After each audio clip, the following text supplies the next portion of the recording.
Welcome to Korea. Thank you. It's my 5th time, I think, in Korea. First time was with the Seoul piano competition, and it was my first time in Asia. So I stayed there for a whole month, so I remember very well my first experience. And then back 2016 with the winners of the Chopin competition.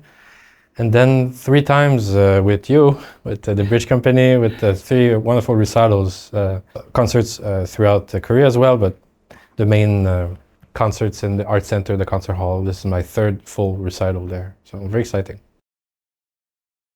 You know, the backstage area, the Art Center feels like, not home, but almost, you know, like I can picture it in my head and I know where to go. And yeah, it's always very nice to be here. And the young audiences is always a big highlight, you know, because in most places in the world, it's fairly older audiences, you know, gray heads. And then when you play in Korea, it's all black heads, black hair everywhere. And it's very encouraging for the future, yeah. I love Korean food, yeah, it's amazing, my God. I don't know where to start, but yeah, when you're here, it's another level for sure. And there's so many different kinds of meals as well, you know. So it's always like to discover new things when I'm here, and yeah, it's always a big part of my love for South Korea, the food. Yeah, a little bit. When I studied at Yale University, I played with a lot of Korean violinists that were studying there, but I lost touch with them, you know, after the studies. Some of them stayed in the US, some of them came back here, and I think one became a lawyer, you know, did something completely different. But of course, I still keep in touch with Sung Jin Cho sometimes when he's in Montreal, or when we cross paths, you know, in our careers. And it's been great to follow him and his amazing success in playing. And but yeah, I would say. Yeah, I don't have too many friends here, but I hope to make some new ones this time. Yeah. Yeah. Spanish first half with Granados and Albéniz, and second half Chopin. So I was interested in bringing, I guess, a lesser known Chopin work, the Allegro de Concert, which is a mature work, you know, Opus 46, just before the 3rd Ballade, and it's a wonderful work. It's very difficult, large scale work, and I really wanted to play it and to show that it should be played more. You know, there's so many amazing hidden beauties in it, and it's a really great piece. And by searching about this work, I discovered another piece with the same title, same opus number, Allegro de Concert Opus 46 by Granados, which is just a strange coincidence to have the same piece, same title, same opus number, but by a completely different composer, you know, written at least 50 years after. And I listened to that piece and thought, oh, that's really fun too. And Granados also wrote an amazing set of waltzes called Valses Poeticos. And I thought it could be cool to have like a parallel program where you have the same kind of titles and genres with Granados and then Chopin. So it's kind of a mirror kind of program like that. And in the heart of that mirror, why not another Spanish composer? And this piece by Albéniz is an absolute masterpiece, La Vega. And I discovered that also a couple of years ago, and just obsessed with this piece. I think it's completely, you know, so influential, this piece written at the end of the 19th century. And I think it really influenced Debussy, Ravel, and everything that was to come after that. Yeah, so it's a very interesting program, which during the pandemic I was playing very dark music, you know, like Funeral March Sonata and the Preludes, and just a lot of minor keys. And I was like, I should play something lighter and to put a smile on people's faces, you know. Because now the world is, oh, well, I'm happy to walk in the streets now and I don't see many masks, and we're beyond that, you know. When I was here 2 years ago, it was still fairly, you know, pandemic was still, you know, there with us. So I just think it's a nice way to do a program that's a little more light, yeah. So I chose my favorite ones, 8 of my favorite ones. And why the number 8? It's to, again, to make the link with the Granados. The Valses Poeticos is a series of 8 waltzes. So it's a nice mirror kind of thing.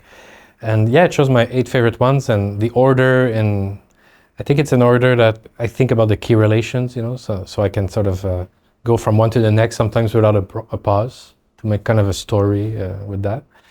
But also they're always contrasting, you know, slow, fast, and to make sure that the character is always different, and yeah, no, it's such a fun thing to play the waltzes, and to try to find the individual characteristics in each of them, so they sound all different. But they have some amazing tunes, you know, the melodies of them are, it's some of the most well-known Chopin music ever written. I think I wanted also, because the whole program is kind of rare piano music, people don't know much of the pieces, so I also wanted to end with something very familiar, almost in a way to thank the audience, to, you know, to be open to discover pieces they don't know. It's like at the end I play like 8 encores almost, you know, it's 8 pieces that people know and love, and so it's a way of programming that was done before, actually, like a long time ago. High-fits, people like that, they would program the big pieces in the first half, and second half was all, you know, encores and like small pieces.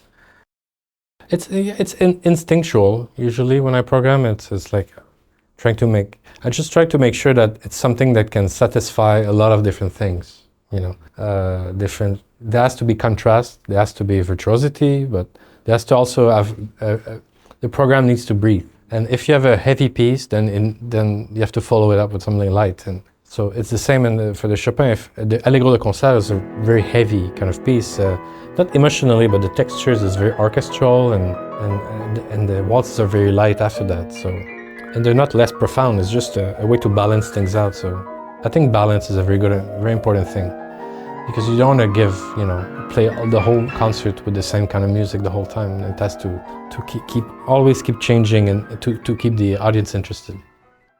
If they say so, I'm very honored, because I love Chopin. I've been playing a lot, but yeah, I mean, I would be very happy to be labeled that, for sure. Yeah. Okay. Well, I speak for myself, but competitions have helped me tremendously for my career. I would not be here today if it wasn't for the Chopin competition. So, and sometimes, yes, I was lucky that I got a second prize, because for many reasons, I played well on that day, and that jury liked me enough, and I was against these other competitors. But if I played in 2021 or 2010, maybe I would not be even in the finals. So you never know. It takes a lot of courage and work and luck to get there, but it gave me everything, you know. Yeah, generally it's hard. People are trying to renew the audiences in different ways, but it's a challenge for everybody, you know. But yeah, I mean, the challenge is to bring the younger generations in concerts, and there's many ways to do it, many different ways. But it's hard to do that without sacrificing what we do, you know, because you don't want to have to simplify everything, and you know, but it needs to be a little more accessible sometimes. So, yeah. Well, it's an honor to be back always here, and I'm really excited to meet the people. Also love to meet them after the concerts, you know. They're very enthusiastic with the selfies and the signatures and everything. And yeah, thanks for having me. You know, it's just always a privilege to be back here. And it takes someone to invite me, you know. I cannot go by myself. And so I'm really looking forward to the concerts. Thanks. Great. So you are going to have concerts after Korea, right? In Japan. Just 3. One in Yokohama, one in Tokyo. Then I have like 5-6 days off, and I'm teaching one day in Yamaha, like a master. In the Yamaha studios, I have one big teaching day. In Ginza. In Ginza, yeah. But the last concert is a private kind of event. Yeah. At some university, so private recital kind of thing. Okay. And then I'm going to France for a few days. Then Warsaw recital in Chopin's birthplace, Żelazowa Wola. Yeah. It's a village like 40 minutes outside of Warsaw. They have like Chopin festival. Yeah. And then the Wigmore Hall. My debut at Wigmore. First time. It was supposed to be in 2020, July 2020, and the pandemic happened. Yeah. So it was hard to find a date, it got delayed, but like we have so now, yeah, it's the same program as I'm playing here, so. It's presented by Wigmore. Yeah, He invited me a long time ago, but That's great. so it's an evening concert, 7:30 p.m. No, it's very nice. Yeah. So hopefully it's gonna go well. I think so. So the last year or 2 years ago, that was your first time having concert with Marc-André. In 2022, yeah, in Quebec. Yeah. 2 years ago. Yeah. Yeah, still people are asking, they are related. I said know. no, it's a different last name. No, it's the same last name, but I have two Yeah. last names. You're Li샤르-아믈랭.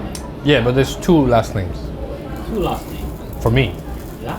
My mother's last name is Richard, and my father's last name is Amelin, and my first name is Charles. Right? Yeah. He could be my father, right? I mean, he's 30 years older than me, and his last name is Amelin. In Quebec, for like in the 80s and 90s, it was like very popular to name their kid with two last names, mother and father. So that's why I have two last names. Wow. Like Spanish or Mexican people, a lot of them have two last names. Like Alejandro Gonzalez. Yeah, they have mother and father last name. So that's why I have two last names. But Marc-André has two first names, Marc and André. Yeah. It's hyphenated first name. Why you do that? It makes people confused. I know. So people think my first name is Charles Richard sometimes, Yeah. and my last name is Amelin. But no, I have two last names, and Marc-André has two first names. Charles. But on your Just Charles. passport, your last name is Li샤르. That's right. Yeah. Just have to look at the hyphen, the little dash, and then it Yeah, should be we clear. always very careful with we print something. Yeah, thanks, We're yes, always yeah. careful with that. Yeah, a lot of people do a mistake, but I stopped correcting it because there's no hope.